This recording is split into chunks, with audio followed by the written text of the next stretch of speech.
यहाँ पर आप देख रहे हैं मेरे पास एक सोफ़ा है और काफ़ी डिटेल सोफ़ा है। 47,000 इसके पोली हैं। जब भी किसी फाइल के अंदर डिटेल मॉडलिंग के ऑब्जेक्ट होते हैं तो आपकी फ़ाइल हैवी हो जाती है। जितने ज़्यादा पोली होंगे उतनी ज़्यादा फाइल आपकी हैवी हो जाएगी, और हैवी फाइल को रेंडर करने में, उसको कैरी करने में, उससे पे काम करने में काफ़ी डिफ़िकल्टी होती है। तो क्या सोल्यूशन है कि मैं इन हैवी फाइल्स को, इन हैवी जो फर्नीचर हैं उनकी क्वालिटी भी कम ना हो और उनका साइज़ कम हो गया, तो उसका सोल्यूशन है वीरे प्रोक्सी। जब भी आप वीरे के कोई ऑब्जेक्ट को यूज़ करते हैं तो मेक श्योर आपका वीरे ऑन होना चाहिए।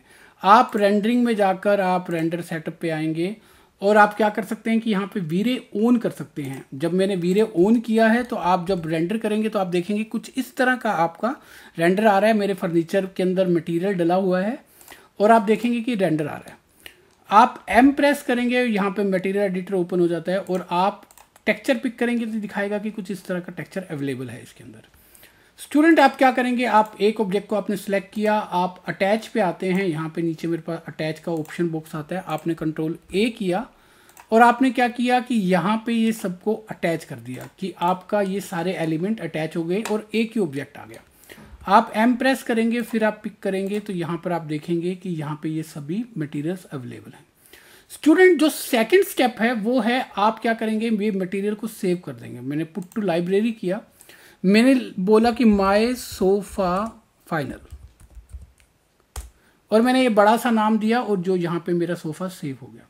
स्टूडेंट आप गेट मटेरियल पे जाएंगे और यहाँ पर आप देखेंगे कि अलग अलग सेक्शन है, जनरल है, यहाँ पे आप देखेंगे स्कैन लाइन है, यहाँ पे आप देखेंगे वीरे हैं, यहाँ पर आप देखेंगे सीन के अंदर माय सोफा फाइनल करके यहाँ पे एक मेरा मटेरियल जो है वो सेव हुआ पड़ा है। और यहाँ पे आप देखेंगे टेम्परेरी लाइब्रेरी में भी माय सोफा फाइनल करके सेव हुआ। आप इसे राइट क्लिक करेंगे और save to new material library में आप इसे सेव कर देते हैं। मैं नाम देता हूँ माय सोफा फाइनल। स्टूडेंट मुझे प्रॉक्सी में मटेरियल की भी जरूरत पड़ेगी तो मैंने यहाँ पे मटेरियल को सेव कर दिया। यहाँ पर आपको क्या करना है, मुझे इस ऑब्जेक्ट को प्रॉक्सी में कन्वर्ट करना है। आप क्या करेंगे, फाइल को आप आएंगे, राइट क्लिक करेंगे और आप आएंगे वीरे मैश एक्सपोर्ट में और यहाँ पे मैं इसे सेव कर देता हूँ। यहाँ पे आप देख रहे हैं कि मेरे पास क्या है, यहाँ पर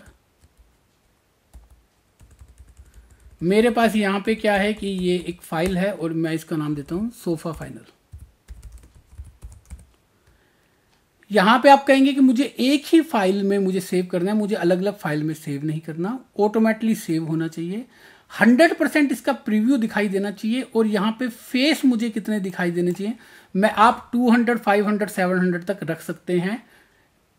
आप इसे ओके कर देंगे और मैं इसे ओके कर देता हूँ तो आप देखेंगे कि यहाँ पे मेरे पास यहाँ पे ये जो फाइल आप देख रहे हैं ये मेरी फाइल 200 पॉलीगॉन की हो गई है। और जब मैं इसको रेंडर करूंगा तो रेंडर में ये एग्जैक्टली वैसा ही दिखा रहा है, लेकिन जो मेरी करंट फाइल है वो 200 पॉली के अंदर यहाँ पे कन्वर्ट हो गया। आप देख रहे हैं मुझे अभी ये करंट फाइल का कोई काम नहीं है। आप फाइल में आएंगे और आप इसे रीसेट कर देंगे। मैंने इसे रीसेट कर दिया, डोंट सेव एंड यस। आप क्या करेंगे, आपने पूरे सीन को रीसेट कर दिया है, ये आपकी नई फाइल है और आप चाहते हैं कि मैं नई फाइल में प्रॉक्सी को इंपोर्ट करूं। आपको क्या करना है, आप रेंडरिंग पे जाएंगे, आप रेंडर सेटअप पे जाएंगे, आप यहाँ से वीरे को ऑन करेंगे, आप वीरे पे क्लिक करेंगे और यहाँ से आप इन्वायरमेंट पे आएंगे और जीआई को ऑन कर देंगे। पहला स्टेप ये है। सेकंड स्टेप ये है कि आप यहाँ पे क्रिएट पे जाएंगे, स्टैंडर्ड पैरामीटर पे क्लिक करेंगे और नीचे आता है मेरे पास वीरे और यहाँ पे आता है वीरे के अंदर वीरे प्रॉक्सी, पहला ऑप्शन। आपने वीरे प्रॉक्सी किया। स्टूडेंट आप क्या करेंगे, आप वीरे प्रॉक्सी पे क्लिक करेंगे। आपने यहाँ क्लिक किया, आपने इसे क्लिक किया और ओपन किया। आप देखेंगे कि आपके पास ये सोफ़ा क्रिएट हो गया। यहाँ पे आपके पास सोफ़ा आ गया। आप शिफ्ट क्यू करेंगे, जब रेंडर करेंगे तो आपको एग्जैक्टली वैसा ही सोफ़ा दिखाई दे रहा है, लेकिन इसमें मटेरियल नहीं है, कोई भी मटेरियल नहीं है। आप क्या करेंगे, आप क्या करेंगे, आप यहाँ से मटेरियल ओपन करते हैं। यहाँ पे मटेरियल का स्लॉट मैंने यहाँ से ओपन किया, इसे वीडियो मटेरियल से। आप गेट मटेरियल पे क्लिक करेंगे और माय फाइनल सोफा पे डबल क्लिक करेंगे। जैसे आपने माय फाइनल सोफा पे डबल क्लिक किया और आपने इसे अप्लाई कर दिया, यहाँ पर आपने देखा मैंने अप्लाई कर दिया, आप इसे रेंडर करेंगे तो आप देखेंगे कि कुछ इस तरह का आपके पास मटेरियल आ रहा है, लेकिन वो टेक्सचर्स नहीं दिखाई दे रहा, आपको टेक्सचर नहीं दिखाई दे रहा। आप क्या करेंगे, शिफ्ट टी प्रेस करते हैं, मेरे ने यहाँ पे शिफ्ट टी प्रेस किया तो मेरे पास आता है एसेट ट्रैकिंग। आपके पास यहाँ पे आता है रिफ्रेश, आपने रिफ्रेश पे क्लिक किया तो ये आपको बताएगा कि आपके सीन में जो ऑब्जेक्ट है उसमें ये सब जो टेक्सचर्स हैं वो मिसिंग है। आप इनको कंट्रोल प्रेस करके आप इनको सेलेक्ट करेंगे। आप क्या करेंगे, राइट क्लिक करेंगे, आप यहाँ पे गेट पाथ करेंगे, आप यहाँ से वो पाथ देंगे और यहाँ पे मैप्स पे आए यूज पाथ, आपने इसे ओके कर दिया। जैसे आपने ओके किया तो यहाँ पे स्टेटस जो है वो जहाँ पे मिसिंग आ रहा था ये ओके हो गया। यहाँ पर आप देखेंगे यहाँ पे भी मटेरियल आना शुरू हो गया, आपने अप्लाई कर दिया और आप अब रेंडर करेंगे तो आप देखेंगे कि एग्जैक्टली जो पहले मटेरियल था वही मटेरियल मेरे सीन में आ गया, मेरे मटेरियल में आ गया। आपने देखा कि वीरे प्रॉक्सी कितना आसान है। यहाँ पर इसका फायदा क्या है कि अभी आप 7 प्रेस करेंगे तो अभी आपके पास सिर्फ 200 पॉली हैं। आपने इसे शिफ्ट प्रेस करके आपने इंस्टांस किया, आपने इसे रोटेट किया, यहाँ पर आप टॉप व्यू में आएंगे, जेड प्रेस किया आपने और यहाँ पे आपने इसको यहाँ से ये रोटेट कर दिया। आप क्या करेंगे, इनको एक और मैं इसे यहाँ से रोटेट कर सकता हूँ कि मेरे पास एक ये 4 का सेट हो गया। आपने W प्रेस किया, यहाँ पे आप थोड़ा सा और रोटेट कर सकते हैं। आपने यहाँ पर आए और यहाँ पर आपने इसे कॉपी कर दिया। आपने देखा ये 4 आ गए। आप ये 4 सोफे के सेट को यहाँ से रेंडर करके देखेंगे तो ये देखेंगे कि यहाँ एग्जैक्टली वही आपको क्वालिटी मिलेगी और यहाँ पे सिर्फ देखेंगे आपके पास 800 पॉली है। आप सेलेक्ट करके और आप फिर इसे इंस्टांस कर देंगे। यहाँ पे मैंने इनको 10 किया, मेरे पास 40 सोफा हैं यहाँ पर और आप इन्हें रेंडर करेंगे। यहाँ पे आप इसे रेंडर करते हैं। आप क्या कर सकते हैं, आपने एक सोफे को सिलेक्ट किया, आप मॉडिफाई में जाते हैं, वीरे प्रॉक्सी पे जाते हैं यहाँ पर, तो यहाँ पर आप देखेंगे कि जब आप इसके यहाँ पर नीचे आएंगे तो यहाँ पर आप देखेंगे कि यहाँ प्रॉक्सी पैरामीटर में डिस्प्ले कैसे हो। आपने बोला बाउंडिंग बॉक्स, यहाँ पर आप देखेंगे कि यहाँ पे ये आपको सिर्फ बाउंडिंग बॉक्स में दिखाएगा। आपकी फाइल लाइट कर देगा, यहाँ पे आपको सिर्फ ये बाउंडिंग बॉक्स दिखा रहा है। आपने फिर सिलेक्ट किया, आप बाउंडिंग बॉक्स की जगह पे आप यहाँ पे प्रीव्यू आप इस तरह का दिखा सकते हैं। ये मैंने आपको बताया कि आप अलग अलग टाइप का किस तरह से प्रीव्यू ले सकते हैं। आप रेंडर करेंगे, आप देखेंगे कि आपके सीन में इस तरह के 40 सोफे के सेट यहाँ पे लग गए। तो अगर आपके पास कोई रेस्टोरेंट का सीन है, कोई होटल का सीन है जिसके अंदर काफ़ी सारे फर्नीचर हैं, जिसके अंदर काफ़ी सारे ग्लासेस पड़े हैं, डेकोरेशन के ऑब्जेक्ट्स पड़े हैं, तो आप इस तरह से प्रॉक्सी की हेल्प से आप उसका यूज़ करके आपकी फाइल को लाइट कर सकते हैं। स्टूडेंट, आपको प्रॉक्सी समझ आया होगा। मेरे पास जो सेकंड है वो फॉर एग्जांपल आप कोई इंटीरियर बना रहे हैं, कोई एक्सटीरियर बना रहे हैं और आप प्लांट लगाना चाहते हैं, आप ग्रास लगाना चाहते हैं और ग्लास को ऐसे स्कैटर करना चाहते हैं, फैलाना चाहते हैं, आप किस तरह से करेंगे। मेरे पास स्टूडेंट यहाँ पे एक फाइल है, यहाँ पर इसमें ये यहाँ पे प्लांट हैं, आप देखेंगे मेरे पास ये प्लांट है और मैं चाहता हूँ कि एक प्लेन के ऊपर मैं इस प्लांट को स्कैटर करना चाहता हूँ। यहाँ पर मैं इनको यहाँ पे फैलाना चाहता हूँ, तो आप किस तरह से करेंगे देखते हैं। आपने इसे सिलेक्ट किया, मेरे पास एक स्क्रिप्ट होती है, यहाँ पे मेरे पास एक स्क्रिप्ट है, ऑब्जेक्ट पेंटर करके मेरे पास एक स्क्रिप्ट होती है। आप क्या करेंगे, इस स्क्रिप्ट को जब भी आप 3ds Max ओपन करके और आप ऐसे ड्रैग एंड ड्रॉप करेंगे तो ये डायलॉग बॉक्स ओपन हो जाता है। आप देखते हैं कि ये स्क्रिप्ट ओपन हो जाएगी। आप इस स्क्रिप्ट को कहीं भी DEC के अंदर सेव करके रख सकते हैं और जब भी आप यूज़ करना चाहें तो यूज़ कर सकते हैं। सबसे पहले आता है पिक ऑब्जेक्ट, क्या पिक करना है मुझे, ये प्लांट को। फिर आता है पिक सरफेस, जहां पे आपको इसको स्कैटर करना है, आपने वो सरफेस स्कैटर किया।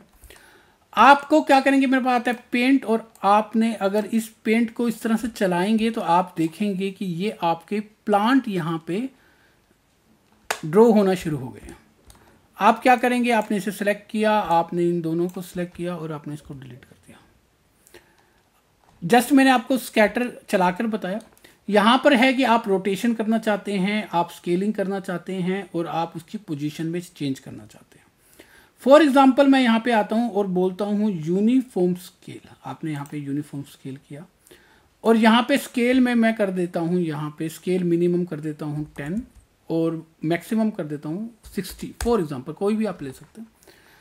आपने फिर क्या किया, पेंट पे आए और आपने थोड़ा सा पेंट चलाया, तो आप देख रहे हैं कि यहाँ पे जब आपने पेंट चलाया तो वो कितना बड़े हो गए, यहाँ पे 10 मिनिमम है।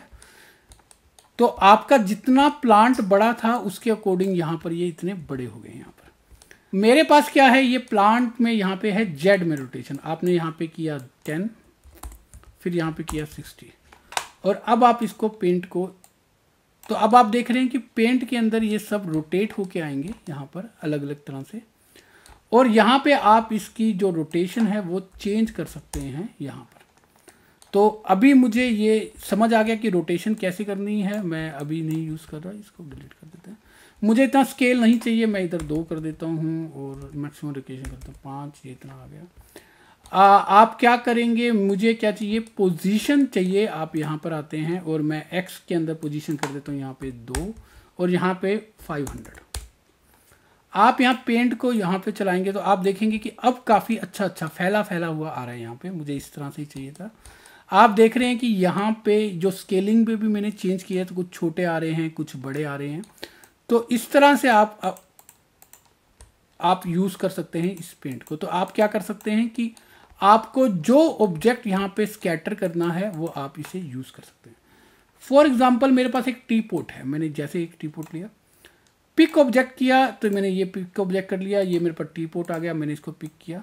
तो अब आप देखेंगे कि यहाँ पे मेरे पास ये टी पोट भी क्रिएट होना शुरू हो गए, आप देख रहे हैं ना यहाँ पे।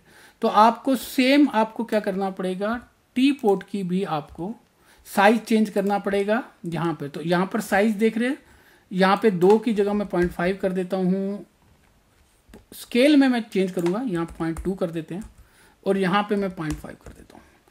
अब आप क्या करेंगे, पेंट पे आएंगे और फिर मैं यहाँ पे चलाऊँगा, तो आप देखेंगे कि अभी यहाँ पे ये कुछ इस तरह के टी पोट ओपन हो रहे हैं।